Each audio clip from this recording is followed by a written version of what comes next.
bienvenido nuevamente, segunda ocasión que nos visita el escritor chileno, más hondureño ahora que chileno, y me gusta decirlo así, Patricio Milad, buen amigo Patricio, y hoy nos está presentando de forma, en primicia, no en exclusiva, en primicia, su cuarta novela, que lleva por nombre, me gusta ese nombre, Fuego.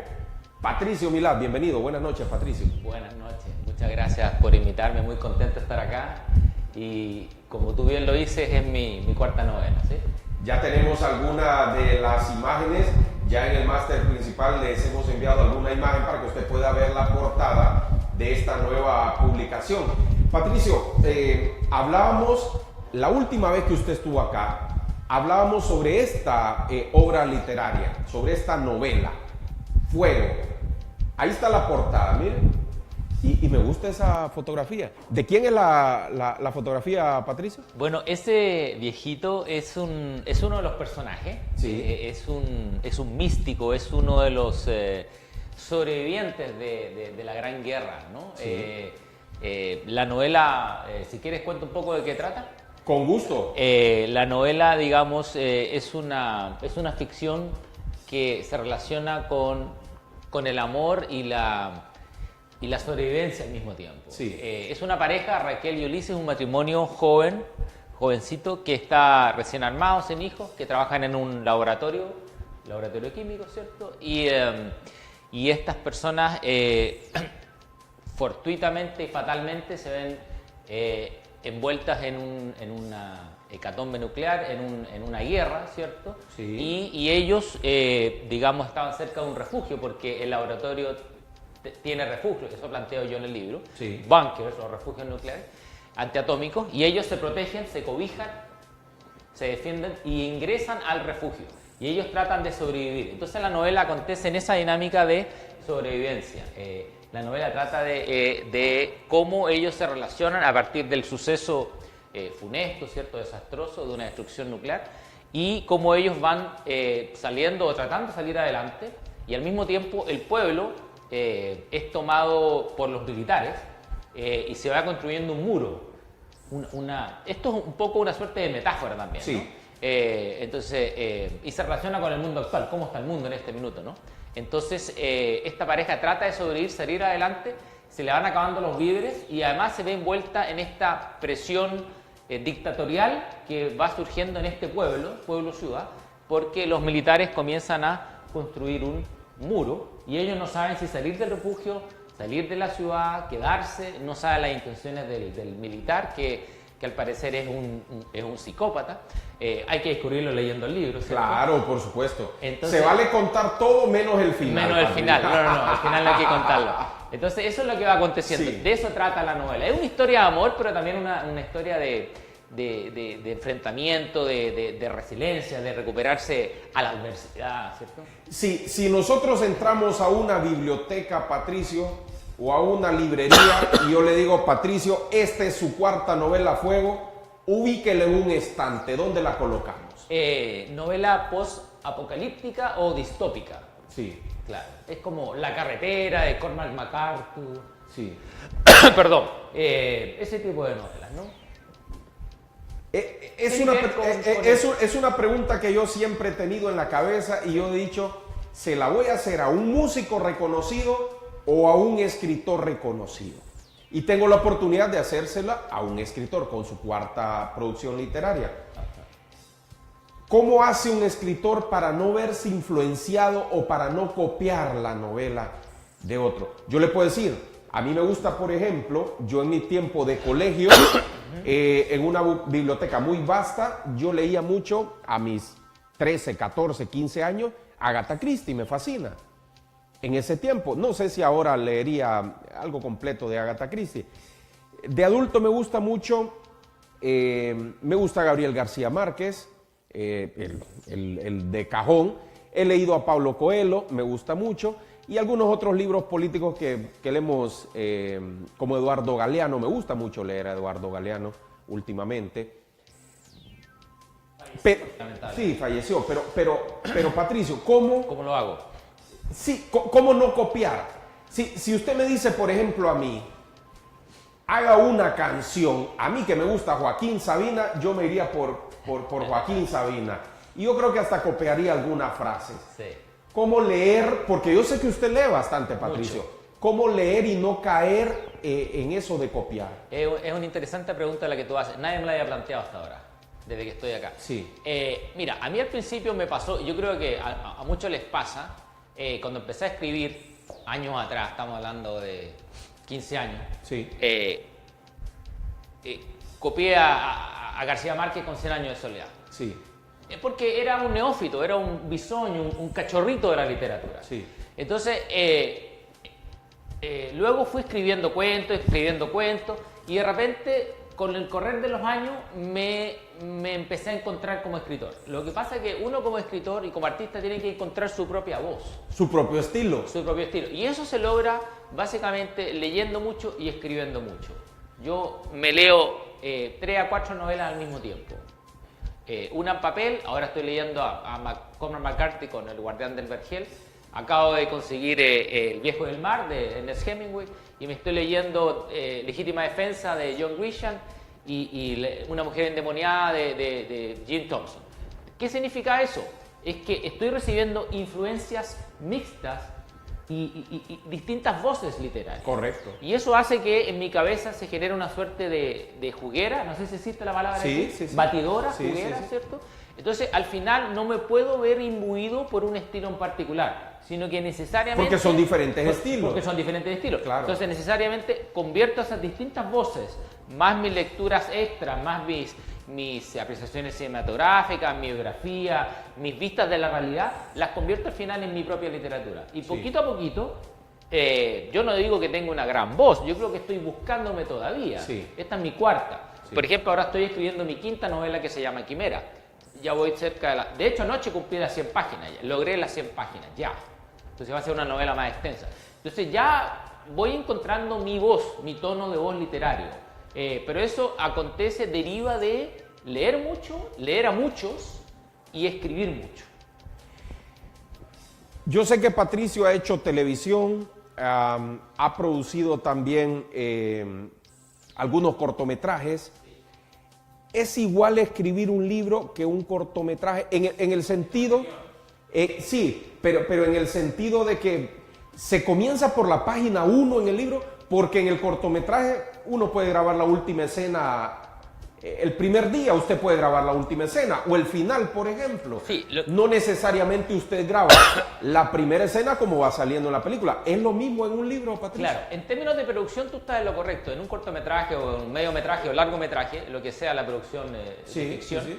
uno en términos de realización de producción puede grabar indistintamente el principio, el medio o el final, en términos de producción. Sí. Ahora bien, antes de toda película, como le digo a mis alumnos en la universidad, antes de toda película hay un guión y detrás de un guión hay una historia. Entonces, no se puede hacer una película sin un guión literario, Sí, sin correcto. algo que contar. Correcto. Entonces, la similitud pasa entre el guión y el libro, porque ambos son textos de ficción. Sí. Ahora, en términos de factura, de creación misma, la técnica de escribir guiones es distinta un poquito a la técnica de escribir libros. Por eso el guionista, el que escribe guiones se le llama guionista y el que escribe libros se le llama escritor. Sí, claro. Muchas películas se basan en libros. Es una adaptación. a un Exactamente. libro. Esa es la palabra exacta, Sí. Ramiro. El libro se adapta como El Viejo y el Mar, en fin, como Agua para Chocolate, etcétera, etcétera, etcétera. Que Mucho. me gustó El más Padrino, la novela, como Agua para Chocolate, que el mejor la libro. novela, es mejor Que la película. Sí, la novela que la Claro, película. pasa mucho eso. Sí. Las películas de John Grisham, por ejemplo, basadas en los libros de John Grisham, como El Informe Pelícano, La Firma, Sí, sí, sí. con Tom Cruise, ¿cierto? El Código Da Vinci, El Código Da es mejor Vinci. el libro que la película Exacto. muchas veces. Lo que pasa, Ramiro, es que es muy difícil condensar en una película un libro, sobre todo si se extiende las 300 páginas. Pero no tiene que ver mucho la imaginación, porque uno está leyendo Código Da Vinci y uno se mete en la... Es un... Libraco, Es gran novela inglesa. Claro. Uno se mete en los personajes, pero ya ver a Tom Hanks como... Así, protagonizando, digamos. Sí, Claro, no es lo mismo. yo creo que pierde ya Pierde el un poquito. sabor, la imagen que uno Sí. tenía en, y, en la y hay cabeza. veces que es lo contrario, hay veces que novelas que no son tan buenas, la película las realza y uno va y quiere comprar el libro, digamos. Sí. Pero hay películas y libros que más o menos son similares, por ejemplo La chica del tren. de Paula Huxley, la inglesa, tú ves la película, que la vi, y lees el libro, que lo leí 2 veces, uno dice, wow, buena película, buen libro. Hay una similitud, hay un peso. Mario Puzo con El Padrino es un tremendo libro, y tú ves la película El Padrino, espectacular. A mí me gusta la trilogía. La trilogía espectacular. En película, yo no he leído el libro todavía, Claro. pero sí me han dado muy buenas Pero muy referencias. difícil, Ramiro, en algunas oportunidades llevar a la pantalla grande, al séptimo arte, un libro. Por ejemplo, acabo de terminar Kafka en la orilla de Murakami. Son más de 700 páginas. Imagínate llevar un Murakami a una película, Sí. que es de mucho de ensueño, de imaginación, sí. ¿cierto? Es muy difícil. Entonces, en mi caso, al menos, yo me asemejo, guardando las tremendas distancias, a un John Grisham, a un Jim Thompson, ¿cierto? A un McCarthy, en términos de que mis libros son muy cinematográficos, son descriptivos, son de diálogo, son poco de introspección, como un Murakami, por ejemplo, Sí. o un Kundera, por ejemplo. Sí. ¿Sí? Lo mío es más de acción. Todavía yo, y perdón a los televidentes por personalizar, pero como nosotros la entrevista intentamos que sea una plática, Patricio, todavía yo no le encuentro el sabor a los libros digitales. A mí todavía me gusta oler la página, Sí, claro. a recién salido de la impresa, tener la portada. Sí. Me gusta coleccionar los separadores de libros, por ejemplo. Yo tengo una cantidad enorme de separadores de libros.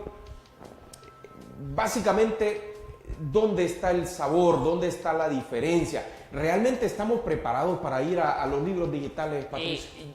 Yo creo que no es un salto, yo creo que es un complemento. Yo he vivido en otros países, por ejemplo en Canadá, vengo de Chile.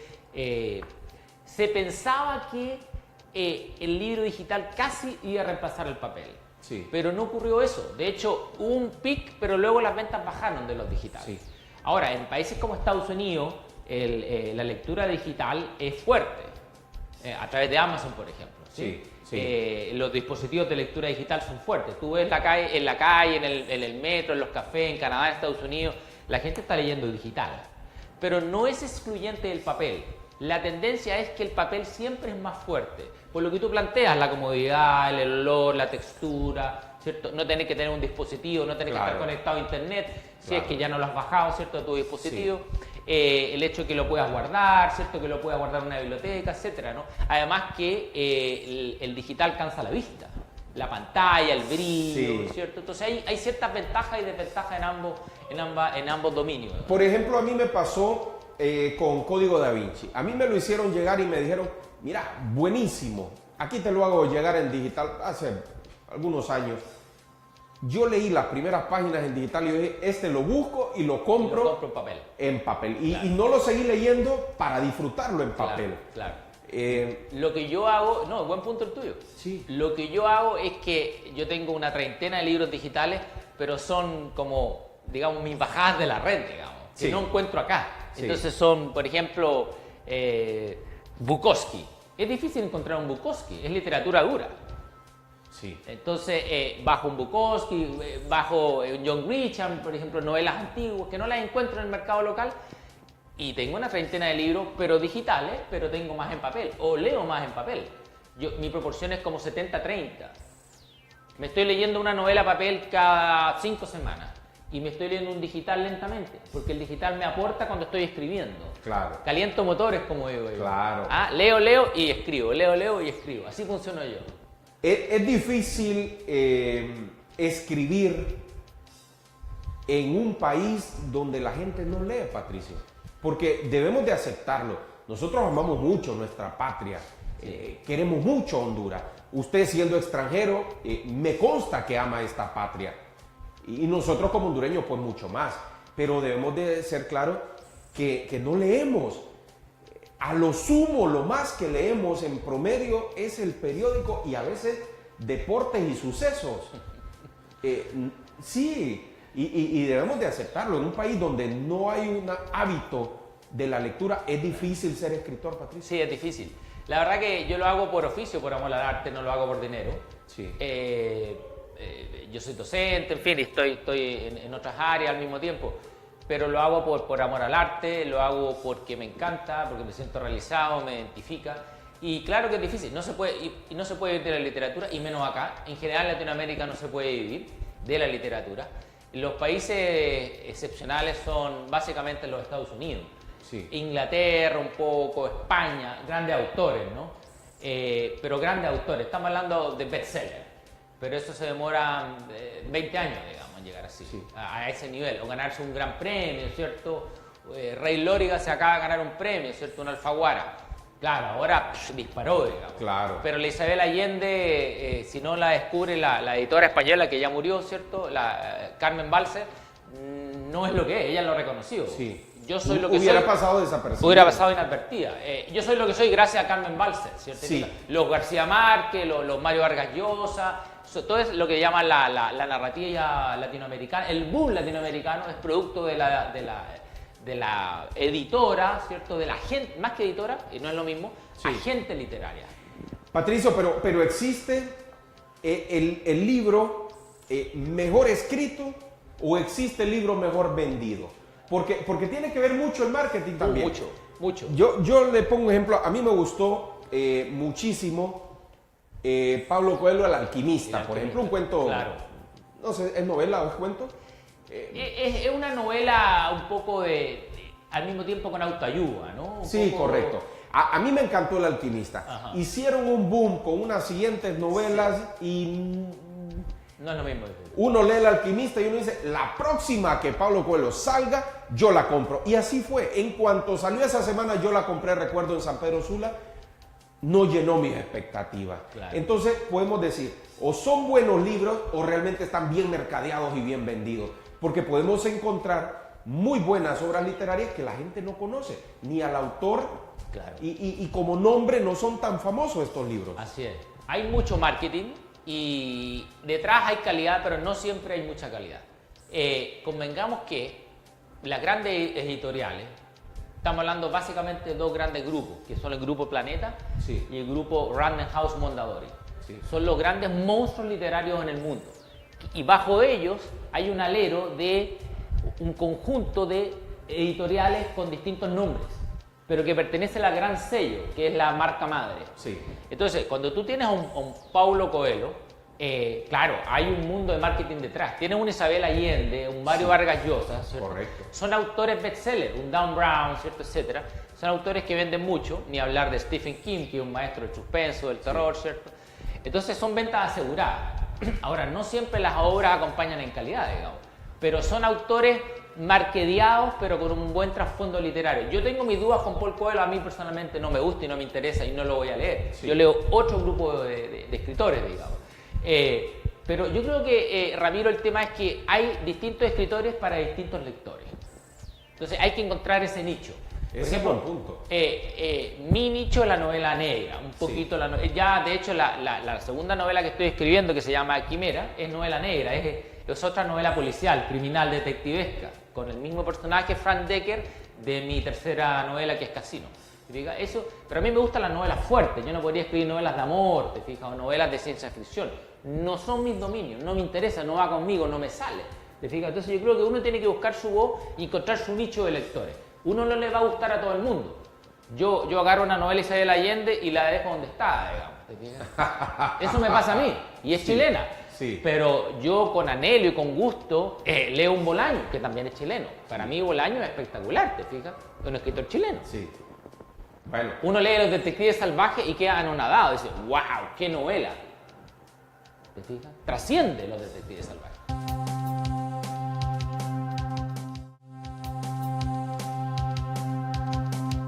Sino que ustedes tienen que caracterizar al personaje, Patricio, tienen que darle forma, tienen que saber cómo piensa ese personaje, o es un nombre dentro de la novela. No. El personaje, digamos, nada es trivial dentro de una novela. Dentro de una historia nada es casual, nada es trivial. Perdón. Y el personaje, digamos, se relaciona con lo que acontece. Al menos en mi caso, el personaje surge en la medida que la historia lo amerita, lo necesita. Sí. No es lo contrario. No es que yo creo un personaje y luego escriba una historia o lo meta en la historia. No, al contrario. En la medida que la historia va aconteciendo, yo creo un personaje. Surge el personaje. Sí. Ahora, el personaje, una vez que surge, supongamos un guardia, un policía, un cura, un periodista, un abogado, lo que sea, yo le tengo que dar una forma. La forma, al menos para mí, pasa primero con el nombre. Sí. Por el nombre o con el nombre. Por ejemplo, en mi quinta novela que estoy escribiendo, Quimera, el capitán de la policía del pueblo Quimera o la ciudad Quimera se llama Van Sant, Capitán Van Sant. Primero se escoge el nombre. El nombre, al menos en mi caso, así Sí, lo hago yo. Sí, sí, sí. Hablo Eso desde mi es experiencia. independiente. Yo, por ejemplo, lo hemos comentado fuera de cámara y lo hemos comentado en cámara con Patricio. A mí me gusta que Patricio dice mi nueva novela que tiene por nombre tal. Claro. Hay un escritor de repente que dice el nombre es lo último que yo Claro. le pongo a la novela. Cada quien tiene su forma de trabajar. Sí. En mi caso, quizás porque soy publicista, para mí el nombre es muy importante. Si tú te fijas, todas mis novelas tienen nombres de una palabra, nombres cortos. Sí. Estamos hablando de Que es destino. lo que sugiere el ABC del marketing. Exactamente, la es del marketing. Destino, Oniris, Casino, Fuego y Quimera. Que son una palabra recordable, ¿cierto? Es un poco por mi formación o formación en marketing como publicista. Sí, sí, sí. Entonces, lo primero que lo hablaba con mi esposa, lo primero que se me vino a la cabeza después de terminar Fuego, dije, ok, voy a escribir una próxima novela. Y me acordé de una película, me acordé de un asunto que ocurre en la película, Chimera, que es un virus, en una de las películas de Tom Cruise, Misión Imposible. Entonces, no recuerdo si un virus o un antivirus, pero surge el nombre Quimera. Sí. Y leí la definición exacta y me gustó, ¿cierto? Quimera. Y hay una revista que se llama Quimera, entonces dije, ok, Quimera, el pueblo se va a llamar Quimera.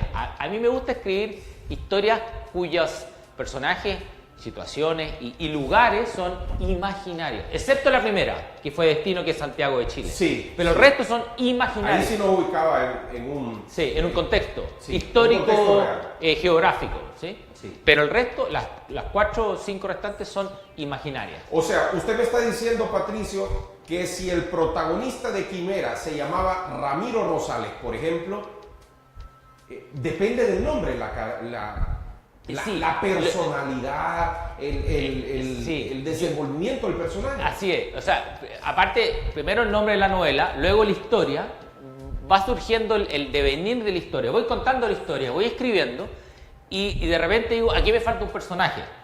Entonces digo, ok, Ramiro Rosales, ok. Entonces digo, wow, pero ¿quién es Ramiro Rosales? Ramiro Rosales es administrador de empresa, comunicador social, hombre de la televisión. Ok, pero ¿cómo es Ramiro? Grande, chico, delgado, Sí, gordo, moreno, calvo, con cabello largo, de lentes, narigón. ¿Cómo es? Tengo que definir el personaje, Sí. tengo que darle una estructura física. Me lo tengo que imaginar en la cabeza. Para mí siempre los personajes... Aunque no vaya plasmado en el libro. o Porque sea, muchas veces no va plasmada la muchas descripción. veces no va la descripción física del personaje. Sí. Al menos a mí me interesa una descripción física del personaje para que el lector se imagine cómo es el personaje. Por Sí. ejemplo, el Capitán Van Sant de mi próxima novela Quimera, lo que hablo yo que es un perro irlandés. O sea, un tipo grande, fornido, capaz de darte puñetes sin ningún problema. Serio, con voz Serio, dominante, porque el capitán de la estación de policía. fuerte. Sí, correcto. Entonces no va a ser un enjuto caballero de lentes calvito, digamos, que ese sería para el encargado de una biblioteca. Al menos, como te digo, desde mi perspectiva de escritor, yo siento que el personaje tiene que primero definirse en términos de la historia, de la trama, del argumento, y luego darle una personalidad y un físico. A mí me gusta el físico del personaje, Sí. hombre, mujer, lo que sea. Tenés que darle un físico, porque así la gente se imagina de qué está hablando el escritor. ¿De qué está escribiendo? Ah, ok, es gordito, es grande, es chico, de lentes, rubia, morena, etcétera, etcétera. Vuelve a leer como escritor las novelas. Bueno, cuando me gustan mucho, por ejemplo, la carretera... las suyas. Ah, no, nunca. Por ejemplo, las suyas, por ejemplo, No me atrevo. Casino. No, porque Ya, yo ya una vez impresa, Uf, no no que- se sienta a leer y dice Patricio. como decimos los chilenos, no quiero más guerra. Claro. ¿Sabes lo que pasa, Ramiro? Que una vez que uno lo escribe, una vez que uno, digamos, hace el manuscrito inicial, luego viene la cercenación, el pincelado, el corte. Sí. Entonces, esa novela que tiene una extensión de 250 páginas termina en 180. Sí. Y luego de las 180, 185 páginas, uno empieza a revisar. Entonces yo cada novela la reviso por lo menos 10 veces. Revisión completa. Completa, palabra por palabra, párrafo por párrafo. Entonces yo termino agotado, me sé los diálogos al final. ¿te fijas? Entonces, yo, una vez que termino una novela, hago borrón y cuenta nueva. Doy vuelta a la página en términos literarios. O sea, me olvido. Sí, porque si vuelve a leer Casino, por ejemplo, va a querer cambiar algunas páginas y sí. eso ya está más complicado. Eso es un buen punto. Claro, un poco pasa con las películas. En los libros, con mayor razón, los libros nunca están terminados. Como escritor. Sí. O sea, al libro siempre se le puede hacer algo. En la medida que yo quiero más conocimiento, más experiencia literaria, más oficio, claro, yo agarro Destino y lo destrozo, que es mi primera novela. La destrozo, porque es femenino. Entonces no me conviene, no me interesa, no me gusta, no quiero, porque digo, wow, pero ¿cómo escribí yo eso? Bueno, no, es lo mismo que le pasa a uno cuando está en la televisión. Claro. A mí me dicen, ¿está la repetición de tu programa al aire? No, paso. Yo se lo digo, a mí no me gusta ver la repetición de los programas. Sí. Yo sé que saliendo de acá, mucha gente llega a las 10 a su casa, utiliza nuestras redes sociales, nuestras plataformas tecnológicas para volver a ver algunos puntos que le interesan de la entrevista. Está bien si uno lo va a buscar, pero volver a ver el programa, uno mira todos los errores que ha cometido, que al aire o en vivo, de repente no nos damos cuenta, Patricio. Cuando ustedes lo mandan a imprimir, ustedes dicen, este es el borrador que esta vez ya está listo. El manuscrito Usted puede encontrar errores después. Sí, de hecho ocurre. El manuscrito definitivo, Ramiro, más o menos es el número 14 o 15. Sí. Cuando ya me agoto, digo ya. Ok, le di un par de lecturas, ¿cierto? Mi editor, mi esposa, qué sé yo. Ok, vamos a imprimir. Incluso así, en Casino, por ejemplo, mandé a imprimir 30 ejemplares y un pequeño errorcillo, una palabrita, o qué sé yo. Y digo, por no decir una palabra fea, digo, claro. ¿Cómo es posible después de 15 lecturas que hay un error? Sí. Y yo leo grandes novelas y tú encuentras errores, digamos. Sí. Entonces, como que uno al final se agota de tanto corregir. La idea es que no haya ningún error. Yo soy bien perfeccionista, bien puntilloso, bien meticuloso. Entonces me gusta que la cosa que en la medida de lo posible, lo más perfecta posible. Yo sé que hay una persona que tiene que revisarla, que corregirla y todo, pero obviamente la persona que lee, Patricio, y esto lo compartimos con nuestros amables televidentes, no va a tener errores de ortografía. De repente la conjugación de algún verbo, algún sinónimo que podemos utilizar, siempre está el diccionario ahí a la par. Absolutamente. Yo escribo con una novela digital que estoy leyendo, como que cargo baterías, cargo energía. Leo, escribo, leo y escribo. Sí. Me da ideas, me da frases, me da párrafos. ¿A qué hora del día o bajo qué condiciones? Básicamente en la noche. Básicamente un par de horas en la noche entre 7 y 9, entre 8 y 10, donde hay una cierta paz, ¿cierto? Yo soy muy sensible a los olores y a los sonidos, entonces me pongo tapones, pongo incienso, pongo música rica y me concentro. Tengo todo el apoyo de mi querida esposa, entonces yo puedo trabajar tranquilo en ese espacio. Digamos. En ese momento, nadie me molesta. Patricio, hay que ir a traer a los niños al colegio, nada de eso. Bueno, en la noche ahí me concentro y, como te digo, en cuanto a lo del diccionario que tú me preguntas, ¿sí? Yo ocupo la internet, ocupo Google para chequear ciertos datos, porque uno no puede escribir imbecilidades, ¿cierto? Claro. Tiene que corroborar que ciertos datos específicos corresponden a la realidad. Sí. O sea, uno puede escribir ficción, pero no puede escribir irrealidad. Y por otro lado ocupo Word Reference, que es un sitio para ver la ortografía, la redacción, los sinónimos. Eso me ayuda mucho. Nos despedimos, Patricio. Estamos en la parte final. Pasó volando. No, yo le digo más que noticias. Hoy tenemos a Patricio Omilá con su cuarta obra literaria en exclusiva. Aquí no es en exclusiva, es en primicia. Primer lugar donde la presenta Patricio. Gracias por confiar siempre en Litoral Atlántico. Y por supuesto, agradecerle que nos dé esta primicia para poder presentar su obra literaria. ¿Ya se hizo la presentación? ¿No se ha hecho? ¿Qué hay planeado para esto? Lo que estamos haciendo es... digamos, primero la gira de medios y después la presentación. Sí, exactamente. Pero no va a haber una presentación formal, porque ya he vendido muchas obras, principalmente en mi círculo universitario. Sí. Profesores, alumnos, amistades, pacientes de clínica, etc. Es una suerte de micro trabajo, ¿no? respondiendo a una de las preguntas que tú hiciste al principio, está la Herrería Lícer la novela. Sí, eso me interesa. Y Sí. esa era con esa cerramos. ¿Dónde la pueden Sí, encontrar? en Herrería Lícer en La Ceiba. Sí. Y por supuesto para todo el mundo en Amazon. Ah, perfecto. O sea, esta novela la imprimí en los Estados Unidos por Sí. primera vez y queda muy bonita. Entonces, cualquier persona en cualquier lugar del mundo la encarga vía Amazon y le llega a la casa. Perfecto. Gracias, Patricio. Encantado, muchas gracias por invitarme, muchas gracias. Muchas gracias a usted también en la comodidad de su hogar y como siempre yo lo invito para que se quede con la programación del Litoral Atlántico. Recuerde, aquí somos más que noticias. Buenas noches, muchas gracias.